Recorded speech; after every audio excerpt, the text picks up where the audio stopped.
Hello there, it's Mr. Neil, and in this video I'm going to look at the design topic within the Higher Computing Science Database Design and Development Unit. For design, you need to be able to describe and exemplify entity relationship diagrams, entity occurrence diagrams, and data dictionaries. We will also look at compound keys. Firstly, let's have a look at some of the terminology we use when we're referring to databases. A relational database is composed of entities, and these entities can be on anything: people, places, or things about which we want to store data. So for example, if our database was all about the Olympics, then we might have an entity about athletes, an entity about judges, and another one about the events within the Olympics. If our database was about hotel bookings, we're likely to have hotel, customer, and booking entities.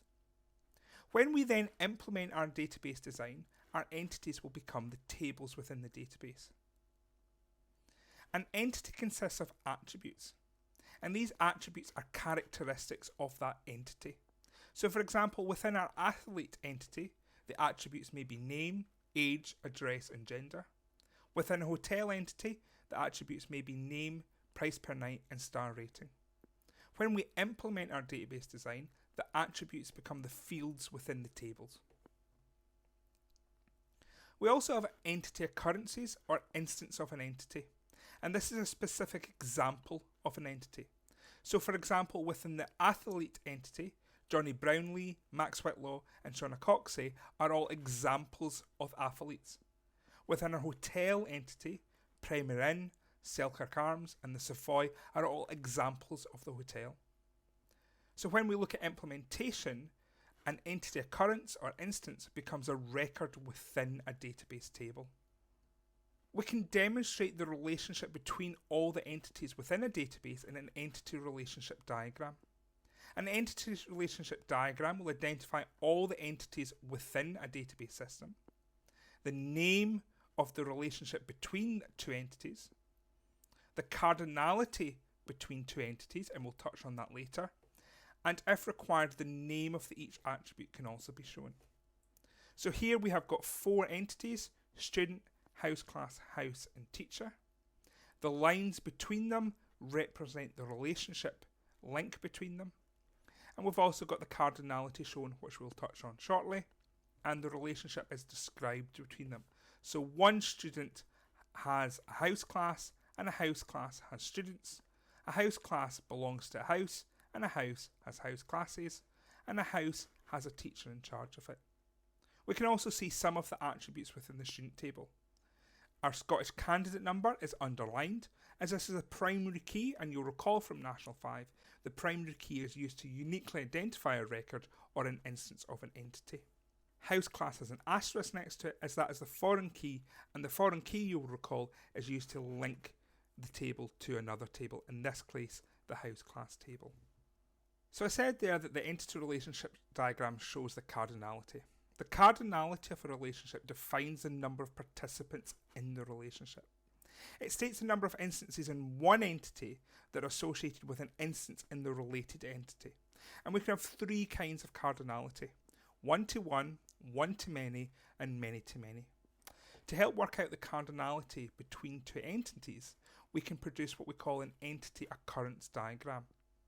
An entity occurrence diagram illustrates the relationship between the instances of one entity with the instances within the related entity.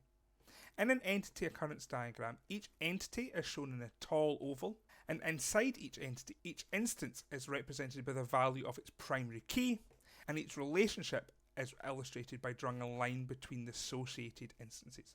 Let's have a couple of examples. So here's an example of a one-to-one relationship. We have got a table called school and a table called teacher. We've got 3 schools and 3 teachers. And we can see that GW11, the head teacher is Mr. Keane. And GW17, the head teacher is Miss Brown. And GW24 is Mrs. Copeland. So this is a one-to-one relationship, because each head teacher manages one school and only one school. And each school has one and only one head teacher. Now that we've identified the relationship between these two entities, we can draw our entity relationship diagram. So one school is led by one head teacher, and in order to signify the cardinality, we draw a straight line through our relationship. If we look at a one-to-many relationship, here we have got three schools, GW24, GW11 and GW17. We say that GW24 matches to Miss Love, Mrs Stevens and Mr McGarvey. And if we look at our entity occurrence diagram, GW24 goes to Miss Lowe, Mrs Stevens and Mr McGarvey. So this is a one-to-many relationship because each school has many teachers employed, but each teacher only works at one school. For example, Mrs Stevens only works at GW24. Now that we've identified the cardinality between these two tables, again we can draw our entity relationship diagram. In this case, one school employs many teachers. We represent the many in an entity relationship diagram by a crow's foot. In this example, we have got pupils, and these pupils are studying subjects.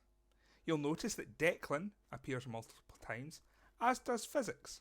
We take the student and link it to their subjects they're sitting. So Ross is sitting computing and mathematics, Declan is physics and computing, and Alara is physics and maths. In this case, we have a many-to-many relationship because Ross is doing computing, but so is Declan. As well as doing computing, Ross is also doing mathematics. So each pupil can study many subjects, and each subject can have many people studying it. So now that we've identified that the relationship between these two entities is many-to-many, we can draw our entity relationship diagram, this time with two crow's foots, because one student studies many subjects and one subject is studied by many students. When it comes to implementation and actually creating this relationship, it's impossible to do so. No database management system can handle a many-to-many relationship. So in order to achieve that, we need to extract some data and create two one-to-many relationships. Here we have an example of the data that may be included within our student table, an example of the data within the subject table. We are going to extract the student ID and the subject ID into a separate table.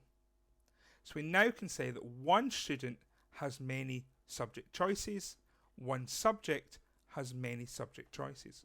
We now need to determine how are we going to uniquely identify a subject choice.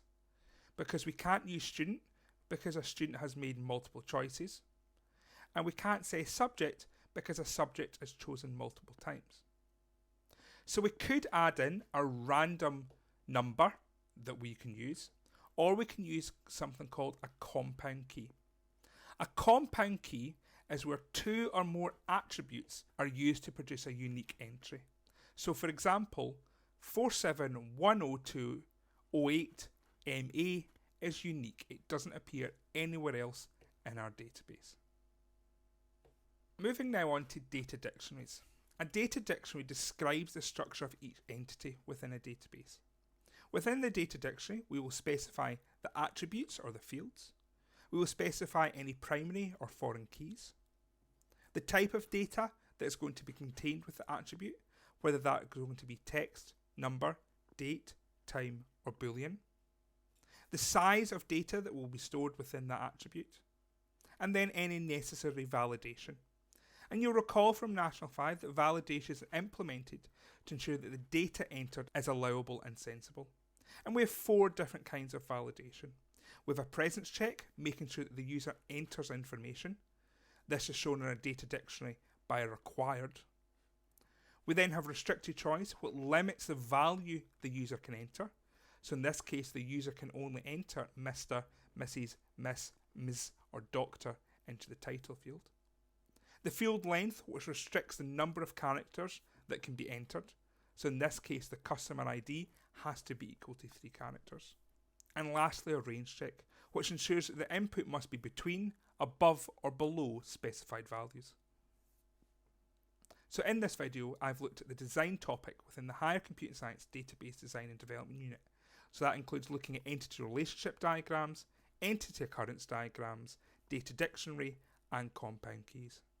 You'll find more content about this topic on the Scholar and BBC Bitesize websites.